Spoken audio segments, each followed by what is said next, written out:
disons merci puisque tu nous accompagnes en ta présence. Seigneur, nous serons les plus malheureux si nous quittions ces lieux tels que nous sommes venus. Mais nous voulons être les plus bénis, les plus riches, puisque tu vas nous enrichir dans ta présence. Puisses-tu, éternel de tout-puissant, de gloire, déployer davantage ton amour au milieu de nous, dans le nom puissant de Jésus. Nous sommes là, Seigneur, nous voulons t'écouter. En ton nom puissant, Seigneur, nous avons ainsi prié avec notre action de grâce. Nous disons Amen. Amen. Alléluia. Amen. Nous pouvons nous mettre.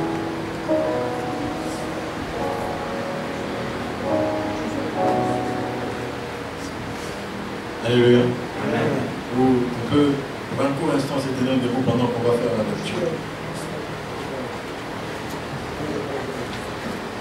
Nous serons dans 2 livres aujourd'hui. Le premier, c'est dans Ézéchiel, chapitre 16,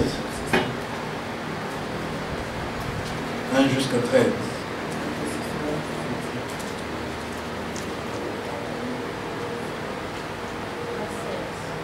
Ézéchiel 16, 1 jusqu'à 13. Et puis le second, c'est Romains 5, 5 jusqu'à 8.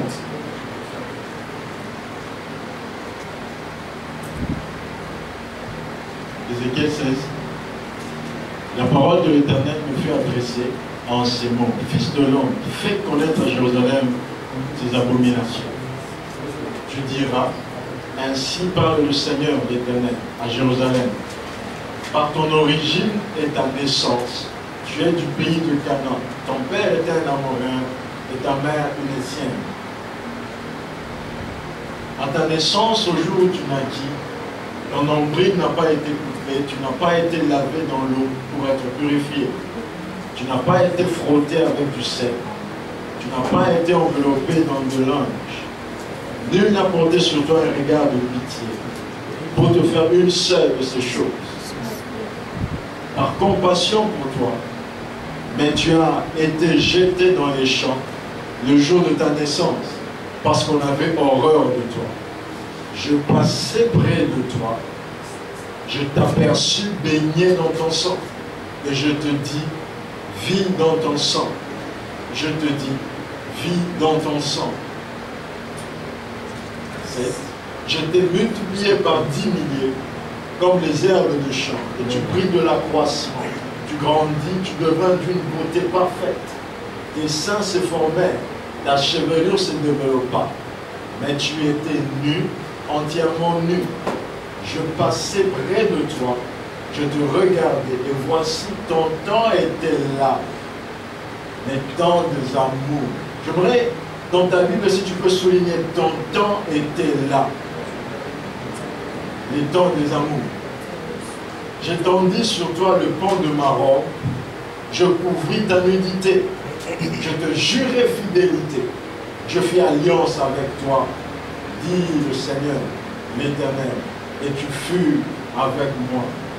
Je te lavai dans l'eau, je fis disparaître le sang qui était sur toi, et je t'unis avec de l'huile. On peut s'arrêter là, on passe à Romains, chapitre 5.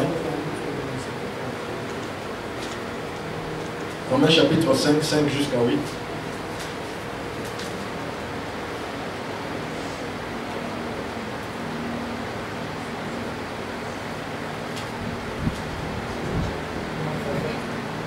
Romains 5, nous lisons, or, l'espérance ne trompe point, parce que l'amour de Dieu est répandu dans nos cœurs par le Saint-Esprit qui nous a été donné. Car, lorsque nous étions encore sans force, Christ, au temps marqué, est mort pour des impies. À peine mourrait-on pour un juste. Quelqu'un peut-être mourrait-il pour un homme de bien.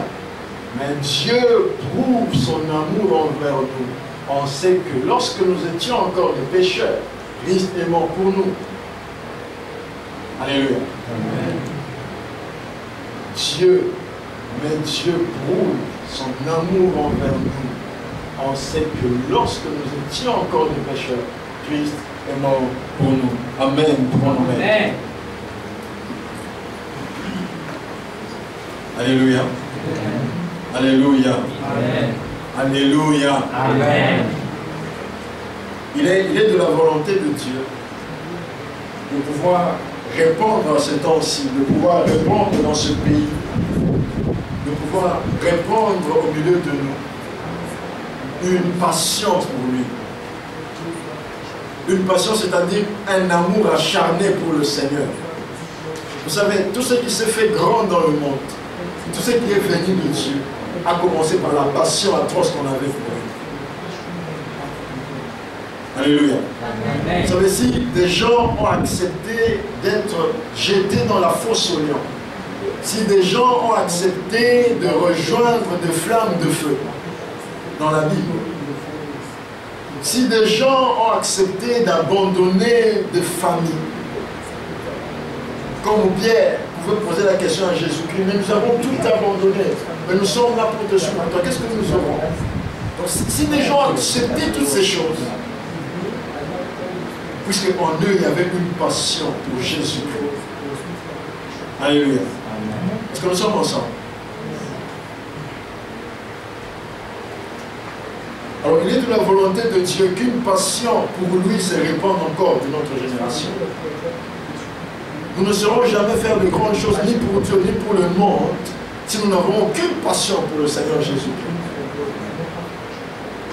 Alors je suis arrivé à comprendre une chose, que le premier niveau pour commencer à recevoir une passion grande de Dieu, c'est de pouvoir découvrir l'amour de Dieu. Alléluia. Alléluia. Ce sera ça même le sujet de notre partage. Je ne serai pas long. Ce sera même ça le sujet de notre partage. Découvrir l'amour de Dieu. Alléluia. Vous allez m'excuser, il y a longtemps que je parlais sans interprète. Alors, parce qu'à chaque fois que je parle, j'ai toujours tendance à laisser un break. Parce que dans ma tête, l'interprète est toujours là. Alléluia. Amen. Découvrir l'amour de Dieu. Alléluia. C'est très important de pouvoir découvrir l'amour de Dieu. Puisque c'est ça qui va nous donner une passion pour Jésus-Christ. C'est ça qui va nous donner une passion, même la raison de notre existence ici sur la terre. Vous savez, dans le mental de l'homme, si je sais que le professeur ne m'aime pas, de un d'abord, je ne veux même pas aimer le cours. Vrai ou faux? Oui. Je sais que le professeur ne m'aime pas. Même si le cours c'est 1 plus 1, je vais d'abord détester.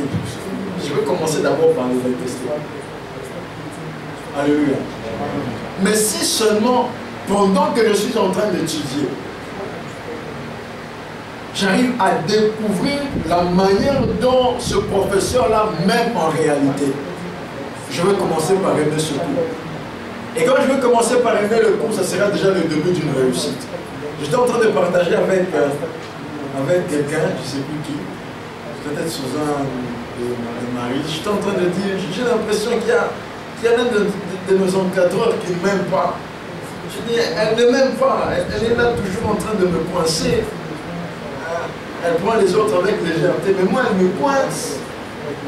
Mais elle peut donner les autres facilement des points, mais moi là elle me coince. Mais il y a une qui m'a dit quelque chose de très important. Elle dit non, peut-être c'est puisqu'elle t'aime beaucoup plus que les autres. Voilà pourquoi est-ce qu'elle veut que tu sois encore meilleur. J'ai dit non, c'est pas ça. Mais en réalité, quand j'ai réfléchi de moi-même, je me suis dit ça peut être vrai. Alléluia. Ainsi, si je commence à découvrir la manière dont cette personne-là m'aime, si je commence à découvrir la manière dont Dieu m'aime, je vais aussi commencer à développer cette passion-là ardente pour Dieu. Les gens d'aujourd'hui, ne nous en faites pas, les gens d'aujourd'hui pensent que Dieu n'existe pas, seulement puisqu'ils n'ont pas encore découvert l'amour de Dieu pour eux. Ainsi, le récit d'Ézéchiel que nous venons de lire nous offre un portrait. Un portrait d'un enfant qui est délaissé, qui a été jeté. Alléluia. Et dans Romains 8, 5, 8 que nous avons lu, il y a le verset 8 qui dit quelque chose. Il dit, Dieu prouve son amour. Alors découvrir l'amour de Dieu, c'est découvrir aussi le preuve de son amour. Puisque Dieu ne fait jamais rien sans preuve. Si Dieu dit qu'il t'aime, il va tout faire pour te prouver qu'il t'aime. Si Dieu dit qu'il est puissant, il va même tout faire pour te démontrer qu'il est puissant. Alléluia. Dieu a dit ceci à Moïse. Il dit, Moïse, écoute, je t'envoie. Va devant Pharaon, fais ceci, fais cela. Mais Moïse a dit, mais moi j'irai devant Pharaon. Qui est-ce que je suis? Comme Dieu voulait prouver vraiment à Moïse qu'il était Dieu, il lui a donné la capacité de faire des signes et des miracles. Dieu ne fait jamais rien sans preuve. Donc si Dieu dit qu'il t'aime, donc il est aussi capable de te le prouver.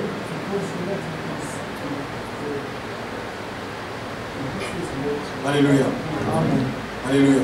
Amen. Vous savez, pourquoi est-ce que Dieu a créé le jardin d'Éden? Quelqu'un peut me répondre? Pourquoi est-ce que Dieu a créé le jardin d'Éden? C'était pour démontrer son amour pour l'homme. Je veux dire quelque chose ici, entre guillemets, puis je vais fermer. Alléluia. Alléluia, est-ce que nous sommes là? Amen. Amen. Je vais dire quelque chose et puis nous allons fermer la parenthèse. Ça peut être pour quelqu'un comme ça peut être pour moi.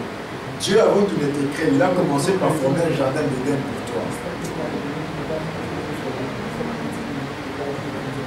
Nous ne venons jamais dans ce monde sans la planification préalable de Dieu.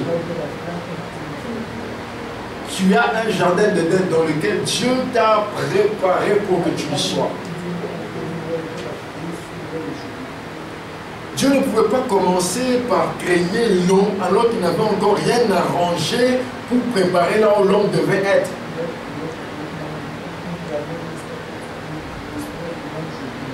Tel que Daniel est en train de préparer la litière de la fille qui est en train de venir. De la même manière que Dieu a préparé ce que toi tu dois avoir et concevoir avant même que tu ne sois.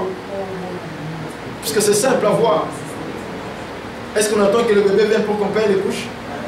On paye les couches avant que le bébé ne vienne. Est-ce qu'on attend que le bébé vienne pour qu'on cherche le nom? N'est-ce pas que peut-être que tu as déjà des listes de noms? Alléluia. C'est-à-dire, Dieu prépare toujours une plateforme. Je vois que quelqu'un dise ceci, il y a un Éden pour moi. Alléluia. Amen. Je veux que tu le dises avec conviction, il y a un Éden pour moi. Il y a un Éden pour moi. Avant même que tu le sois, Dieu avait déjà fait ça. C'était l'image, déjà le témoignage de Dieu. Voilà pourquoi est-ce que la première démonstration de l'amour de Dieu, c'est la création qu'il a commencé à faire. C'était seulement pour l'homme. Dieu n'a pas créé une pomme seulement puisqu'elle est pomme. Mais en créant la pomme, puisqu'il savait que tu allais manger une fois, cette pomme-là. Alors quand tu vas à un store, tu manges cette pomme-là, vois en cela l'amour de Dieu. Amen. Puisque la sémence de la pomme a été plantée sur la terre avant même que tu ne sois. Alors quand aujourd'hui tu vas rentrer pour manger ton poisson, en mangeant le poisson, vois ça comme le témoignage de l'amour de Dieu. Puisque le poisson a commencé à exister avant que toi tu ne viennes. Puisqu'il savait qu'il va te former avec un estomac qui aura besoin du poisson. Alors comme Dieu sait que le poisson est constitué de protéines et que tu dois digérer cela, il va mettre en toi des dispositifs pour que ces protéines-là soient digérées. Là c'est seulement pour ceux qui sont médicaux qui comprennent. Alléluia. Donc Dieu a préparé toutes choses à l'avance pour toi. C'est pour ton bonheur, pour ton amour. Le problème avec nous, c'est de découvrir l'amour de Dieu. Alors je découvrirai mon Éden. Alléluia. Amen. Alors dans le récit d'Ézéchiel, Dieu était en train de montrer l'image d'Israël, qui peut être l'image d'une vie. Nous fermons la parenthèse, n'est-ce pas? Alléluia. Amen. Alléluia. Amen. Si nous pouvons nous arrêter là et prier, je vais seulement dire, j'ai mon Éden. Je vais être dans mon Éden, que Dieu a déjà préparé. Vous savez, je ne sais pas pourquoi, mais je crois que c'est pour ça. Permettez-moi que je le dise. Vous savez, il y a 5 doigts, sur la main de l'homme, n'est-ce pas? Mais c'est seulement ce doigt ici qu'on appelle annulaire, qui vient du mot anneau. Anneau qui a donné lieu à des synonymes qui est aussi d'alliance. Donc quand Dieu créait ce doigt-là, c'est parce qu'il savait que tu vas te marier un jour. C'est ça son preuve d'amour. Dieu savait que tu devais réfléchir un jour. Voilà pourquoi il t'a donné un cerveau. C'est ça le preuve de son amour. Voilà pourquoi est-ce qu'en Romain il dit Dieu prouve son amour. Parce que Dieu ne fait jamais rien sans preuve. Il y a des gens qui ont cherché dans la Bible les preuves de Dieu. Ils les ont vues. Alors si nous cherchons aussi des preuves de l'amour de Dieu, nous allons les voir. Je suis en train de prier pour moi et pour tout un chacun d'entre nous ici présents, comme pour tous ceux qui ne sont pas là, que les preuves de l'amour de Dieu seront tellement tangibles.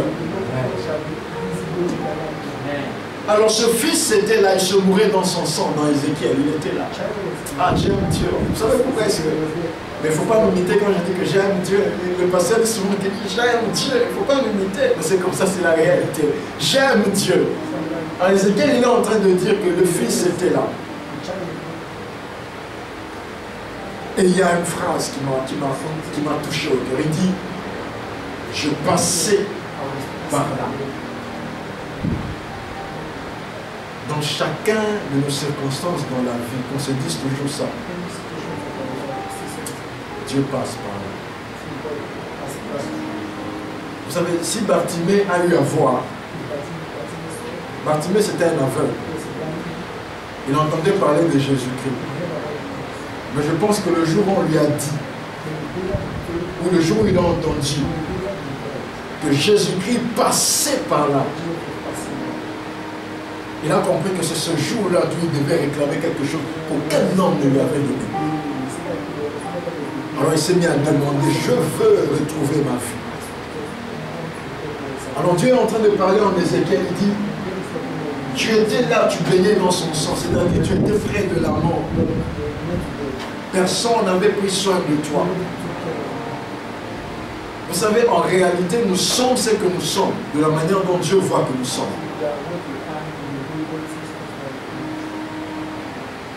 Alléluia. Amen. Alléluia. Amen. Alléluia. Amen. Vous savez, si c'est lui qui a conçu ce micro,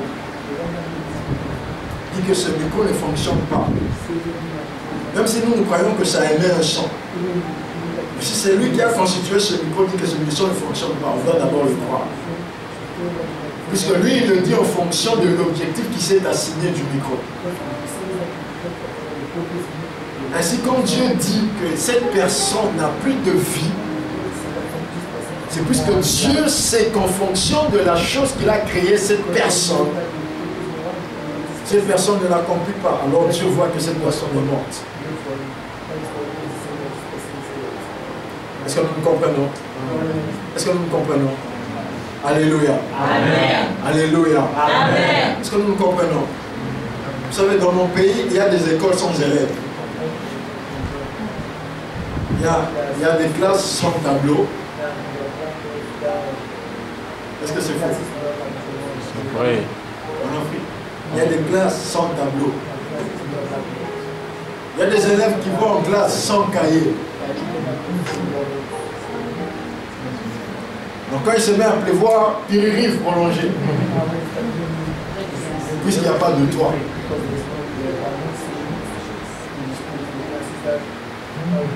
Mais quand le directeur doit faire un rapport, il va l'appeler classe.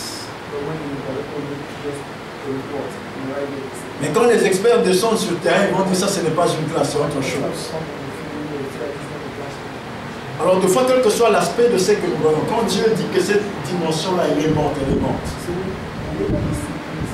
Ainsi, quand Dieu a vu ce fils qui était dans son sang, il a dit, la première des choses que Dieu a dit, il a dit, vis dans ton sang. La première des choses, la première œuvre de l'amour que Dieu fait, c'est d'avoir donné la vie en Jésus-Christ. Le message de ce matin, c'est de nous appeler à davantage voir et découvrir l'amour de Dieu dans nos vies.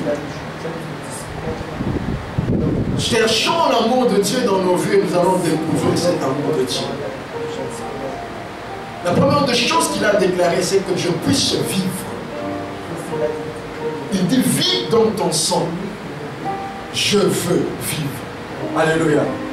Donc je comprends que si je vis aujourd'hui, c'est puisqu'il a demandé que je puisse vivre. Et je me dis, c'est pas pour rien que dans Ézéchiel, il a répété 2 fois. Il dit, je te dis, vis dans ton sang. Il dit encore, je te dis, vis dans ton sang. C'est la première des choses qu'il est venu me donner. Puisqu'il pourrait me vêtir, il pourrait me donner toute autre chose. Mais à quoi cela servirait si après je mourrais? Voilà pourquoi est-ce qu'il a compris la première des choses dont ce petit Benjamin a besoin. C'est de la vie. Alléluia. Alléluia. Alléluia. Amen. Je vais maintenant comprendre pourquoi est-ce que la Bible dit chercher d'abord le royaume des cieux et sa justice, et le reste vous sera donné par son roi. Ça ne sert à rien pour des parents, je vous dis sincèrement. Je n'ai jamais vu un parent qui, son fils est à l'agonie, un bébé qui est à l'agonie, qui est dans une couveuse. Mais eux, ils sont en train de garder l'argent pour l'anniversaire qui viendra dans une année. Ils disent non, non, cet argent nous gardons. Mais quand l'hôpital a besoin des choses, je dis non, non, l'argent que nous avons, très cher médecin, c'est pour son anniversaire d'abord.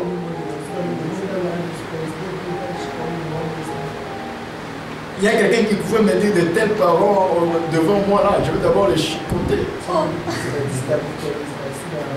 Ça peut être vrai. Si moi je travaille à l'hôpital, un parent réagit comme ça, mais je veux dire. Je veux dire quoi?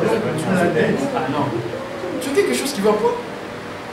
L'enfant est malade, l'enfant a besoin de médicaments, tu dis d'abord non, l'argent que j'ai, c'est pour son anniversaire. Et puis à son anniversaire, là, il faut que je paie d'abord une veste là que j'ai déjà gardée là. C'est ça que je vais mettre là à son anniversaire. Dans cette circonstance-là, on comprend que la première des choses, c'est la vie qui compte. Alors Dieu vient te dire d'abord, ce qui compte, c'est ta vie. Alors il dit, vis dans ton sang. Je bénis Dieu puisque Dieu a déclaré la vie à quelqu'un en nous tous. La première des choses qu'il a fait, il demande que tu puisses vivre. Vivre, ce n'est pas seulement respirer. Vous savez, si vivre, c'est limité seulement à respirer. Les scientifiques vont nous dire, même les plantes respirent. C'est ce qu'on appelle la photosynthèse. Mais si Dieu me dit à moi de vivre, donc il est en train de voir plus que ce qu'il a dit à la plante. C'est une vie avec lui. Puisque la fin du message dans Ézéchiel, nous avons lu, il a dit, j'ai fait alliance avec toi. C'était ça son objectif. Son objectif, ce n'est pas seulement que tu vives, mais à la fin, il veut que tu fasses une alliance avec lui. C'est-à-dire quoi? Une alliance, c'est un acte qui me lie toi et moi, qui lie deux personnes, qui les unit. Pour que désormais tu étais seul, mais maintenant nous sommes ensemble. C'est ça une alliance. Donc si j'ai reçu la vie de Jésus-Christ, ce n'est pas seulement pour que je puisse m'en aller et puis voter et faire ce que je veux en lui. Mais ce qu'il est encore en train de chercher plus, c'est cette alliance-là qu'il est en train de chercher. Est-ce que tu veux faire route avec moi? J'aimerais t'entendre, parce que tu me aussi m'entendre. J'aimerais mettre ma main sur ton épaule. Est-ce que tu peux aussi faire pareil? Alléluia. Il y a longtemps que j'ai vu des amis. Je préfère aussi quand on était enfant, là, on faisait des choses sans complexe. Tu seras avec ton ami là, tu te tiens comme ça, là, vous êtes en train de coucher. Je ne sais pas si maintenant c'est parce que nous avons grandi. Alléluia.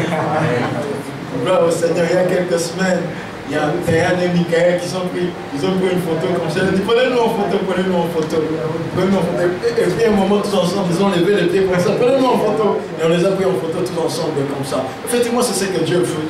Dieu veut que nous soyons comme lui, vraiment amis comme lui. C'est ça l'alliance. Il dit, c'est que moi j'ai, ça t'appartient aussi. C'est que tu as, ça m'appartient aussi. Tes études m'appartiennent. Et ma gloire t'appartient aussi. Alléluia.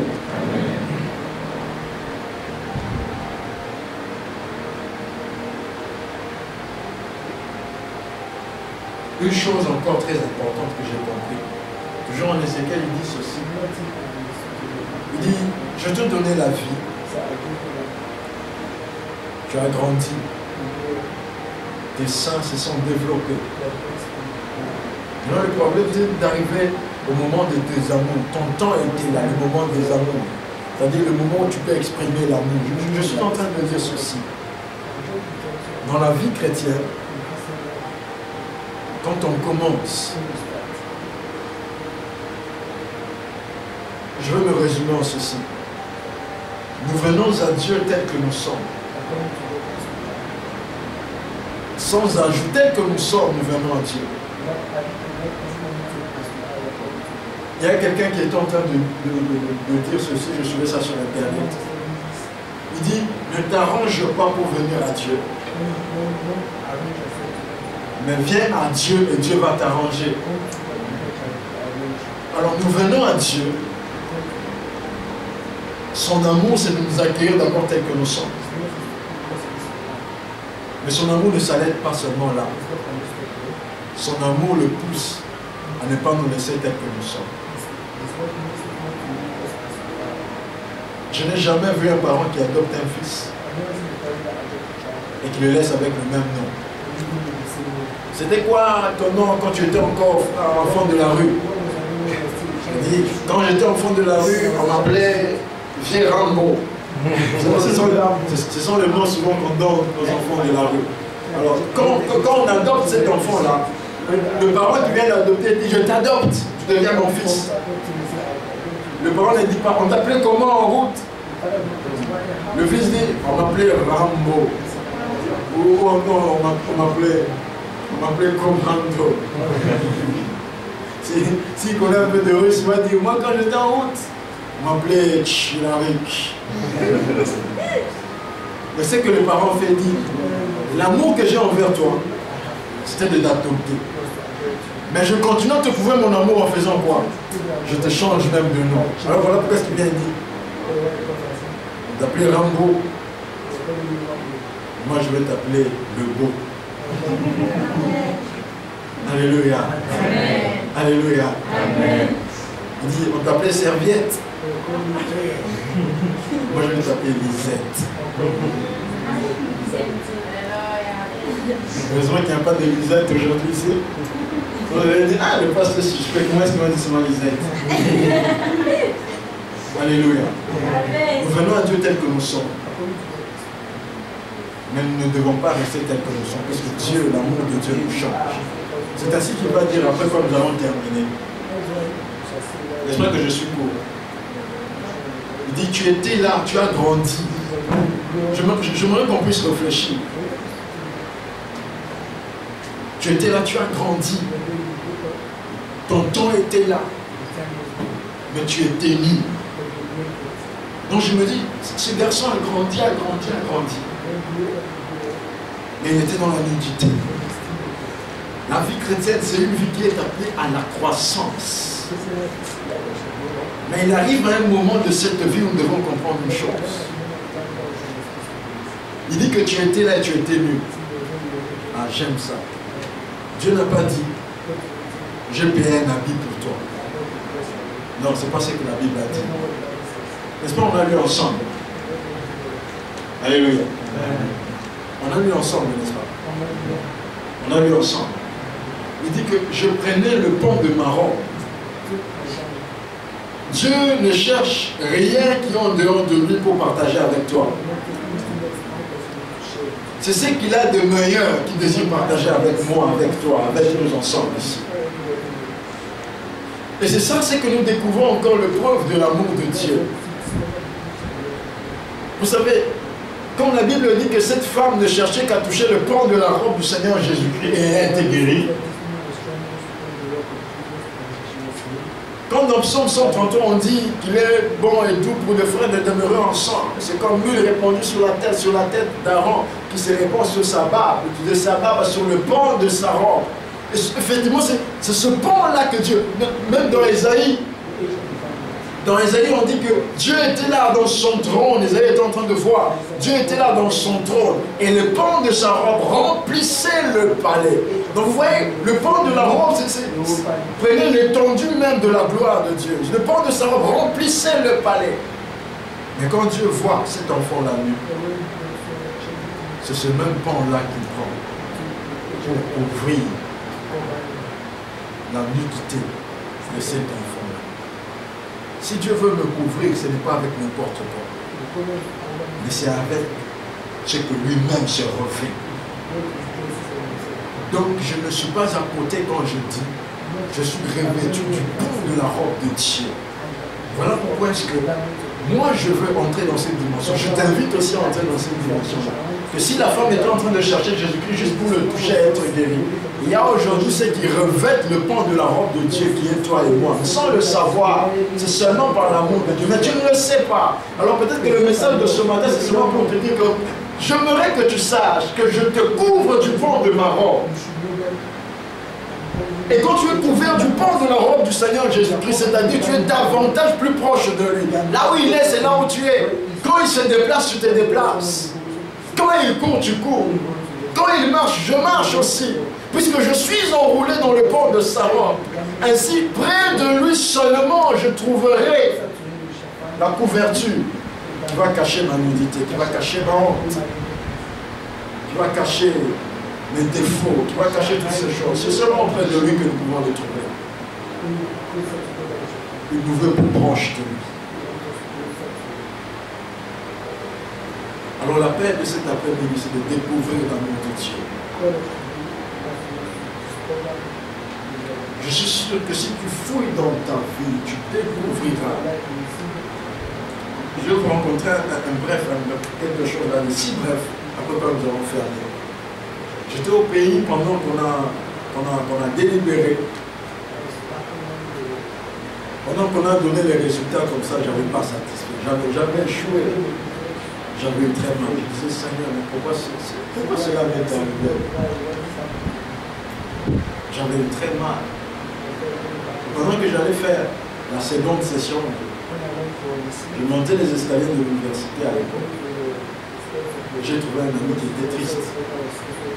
Je lui ai dit, qu'est-ce qui ne va pas? Il dit, mon cher, ce nom on appelait ça encore. C'est-à-dire qu'il a été refusé, alors il a été non même qualifié pour poursuivre ses études. Alors quand je suis même entré là dans l'examen, j'avais ce cœur-là qui me peinait. Et tu vois, puis tu vas dire que toi je t'aime. Si vraiment je t'avais abandonné, tu serais aussi naïf comme l'autre. Alléluia. Si seulement tu fouilles dans ta vie, tu découvriras l'amour de Dieu. Et quand tu découvres l'amour de Dieu, c'est un premier pas pour beaucoup de choses. Alléluia. Je vous dis la vérité. Irina, tu es en voiture. C'est lieu de l'école ici. Pendant que toi tu cherches à traverser, tu es en train d'attendre que les 10 secondes se terminent. Tu vois sa voiture qui s'arrête. Les vitres qui descendent. Puis il dit, Cédric, je t'aime. Tu ne vas pas seulement t'arrêter à prendre ton téléphone et appeler les parents au pays. Vous savez quoi? Aujourd'hui, Renata m'a dit qu'il m'aime. Vous savez, c'est les gens de ton pays vont dire. Et puis tu as fait quoi? Quand il t'a dit ça, puis tu as fait quoi?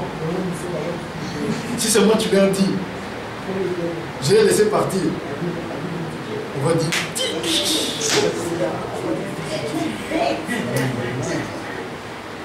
vrai ou faux? Vrai ou faux? Je parlais avec des gens hier. Ils me disaient, si c'est moi je rencontre Samuel Eto'o, c'est une bonne chose. C'est faux. Si seulement tu le rencontres, en tout cas, t'apparais bien, comme la personne me disait. Alors si seulement Samuel Eto'o dit, Peter, je t'aime. Après, quand toi tu penses dans ton téléphone, et puis tu appelles Franck. Il dit, Franck, j'ai vu Samuel Eto'o comme ça. Il s'est même arrêté, il a dit qu'il m'aimait. Franck va te poser la question, et puis après. Il dit, non, je l'ai seulement dit, bon courage. Quand tu es à Chelsea, continue à Chelsea. Franck va te dire, Peter. Alors, ce que je suis en train de dire, c'est ceci. Je n'aimerais jamais que tu puisses regretter pour dire que Dieu m'avait dit qu'il m'aimait. Après, quand je lui ai laissé partir.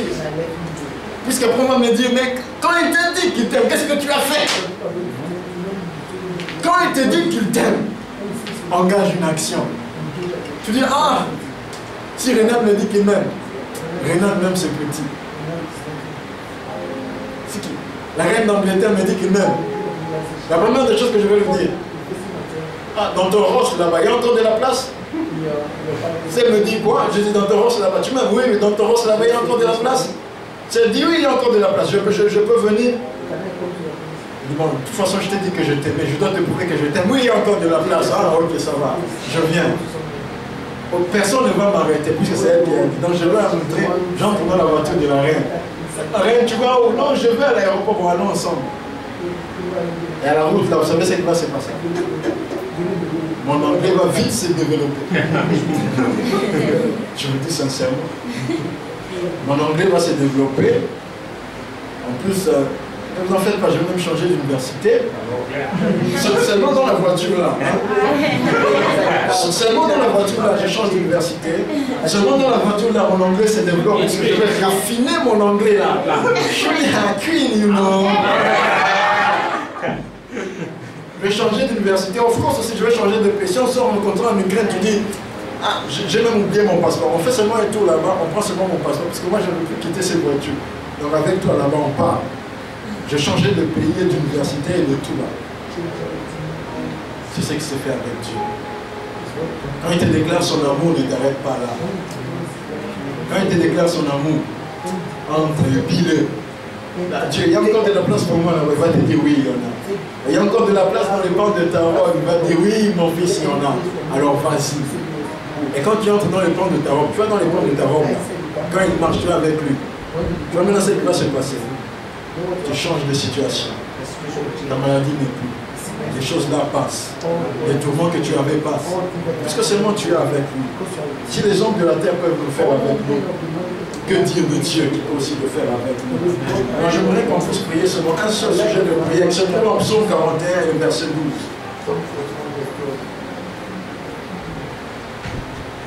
Alléluia. Ne laisse pas partir la personne qui déclare qu'il t'aime. Alléluia. Alléluia. Alléluia. J'aime une des petites histoires que Daniel me raconte souvent. Elle dit, quand j'arrive au Cameroun, je dois bien m'apprêter. C'est que quand je vais arriver au Cameroun et que je dis à une fille, ah, tu es belle, je t'aime, elle va te dire, et puis. Ah, j'aime cette mentalité. Est-ce qu'on comprend ces choses? Elle va te dire, ah, et puis. Tu dis, non, non, moi je t'aime, et puis, c'est ce que je mange. N'est-ce pas que c'est comme ça? Donc quand je dois lui dire ça, je dois m'apprêter. Donc quand Dieu dit qu'il t'aime, c'est seulement parce qu'il veut t'introduire dans ton Éden. Alors Psaume 41, 12 dit ceci. 12. Voilà. Il dit, je connaîtrai que tu m'aimes si mon ennemi ne triomphe pas de moi. Alors le sujet de prière, j'aimerais qu'on puisse prier avec ardeur. Que tu dis seulement à Dieu, fais-moi connaître que tu m'aimes. Est-ce qu'on se comprend? On se comprend? Alléluia. Alléluia. En d'autres termes, prouve-moi que tu m'aimes. Je ne sais pas ce sera dans quelle dimension. Je ne sais pas. Mais je sais que Dieu est capable de te prouver qu'il t'aime. Et c'est ma prière pour tous les francophones du Nadès, que Dieu va leur prouver qu'il est saint. Alors j'aimerais que tu sois la première personne à pouvoir prier ainsi. Tu vas seulement te tenir debout. Tu vas prier avec quelqu'un.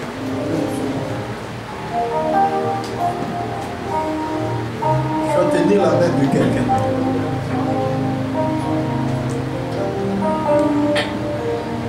Seulement une personne. 2 à 2.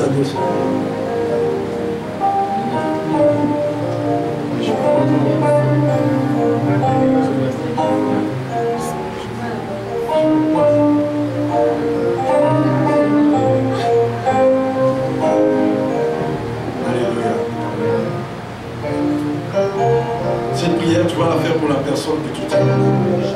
Tu dis, Seigneur, j'aimerais que tu fasses connaître à cette personne que tu aimes. Avec précision, pas de manière floue. Fais connaître à cette personne que tu aimes, puisque moi je sais que Dieu nous aime. Élève ta voix et prie. Dans quelque domaine que ce soit, que Dieu prouve son amour.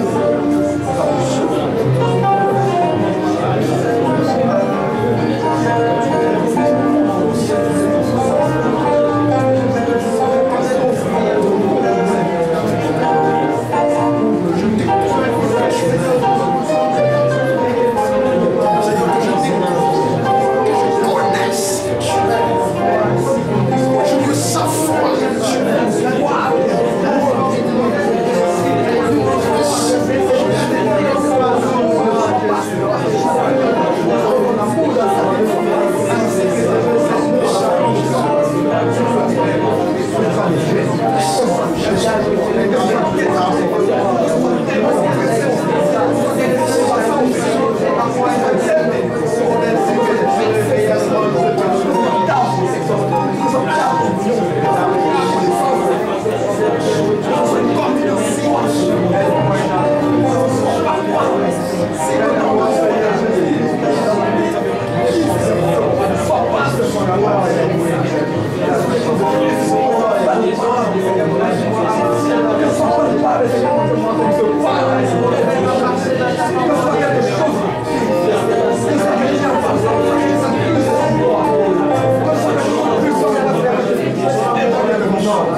ni un fils de l'homme pour se repentir. Donc s'il te dit qu'il t'aime, donc cela est vrai. Et il va te prouver son amour. J'aimerais que tu puisses le confesser pour toi et pour la personne pour qui tu es en train de prier. Pour dire, Dieu, tu n'es pas un homme pour mentir, ni un fils de l'homme pour te repentir.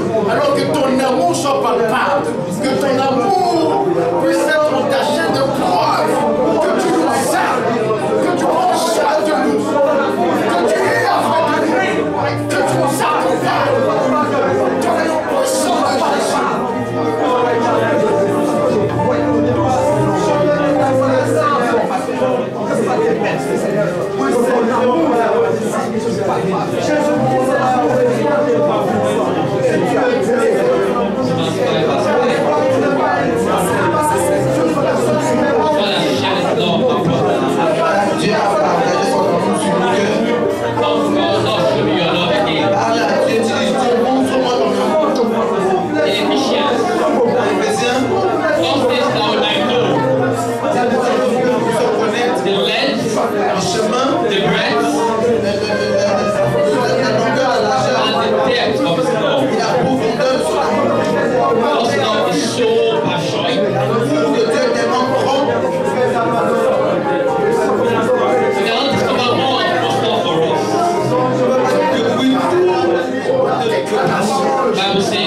La parole. Alléluia.